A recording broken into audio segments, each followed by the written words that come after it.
What if I told you that just 7 days could seriously change your whole life? Imagine waking up at 5 a.m. not to grind or hustle hard, but to actually grow, to become stronger, smarter, more alive. That's what I did, and it made a real difference. Today, I'm gonna walk you through the exact 5 a.m. routine that helped me shift my mindset in just 1 week. Stick with me, this might be your wake-up call. Day 1 hit me pretty hard. I was tired, doubting everything, just staring at the dark ceiling like, why am I even doing this? Most people sleep through the best part of their day, the part with real potential. But that early morning quiet, that time is yours. You don't need to do a lot. Just start small. 10 minutes of stretching, a glass of water, and 1 page from a book that challenges you to think. It's not about being perfect. It's just about showing up.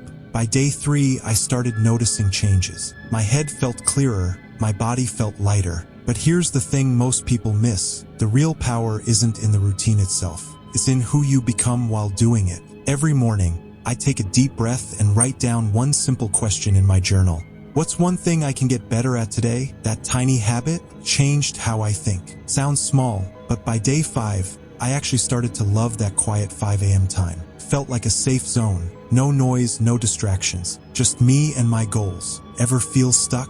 Like you're moving but not really going anywhere? That's how I felt before day 7. But on that day, something clicked. I looked at myself in the mirror and saw someone different. Not perfect, but real, focused, awake. That routine wasn't just a checklist. It became a promise I made to myself. A quiet kind of strength, like saying, I'm gonna live on purpose. Here's the routine, nice and simple. Wake up at 5 a.m., stretch for 10 minutes, drink some water, read 1 page of something that makes you think. Write down 1 thought, that's it. But the key, do it every day. Most people quit after 1 or 2 days thinking, this isn't working. But real change isn't loud, it's slow and steady, like a river slowly shaping stone. Just 7 days, that's all it took to feel alive again. Rumi once said, beyond ideas of right and wrong, there's a field. I'll meet you there. So start tomorrow. Meet the real you there. Subscribe, think on it, and let's walk this path together.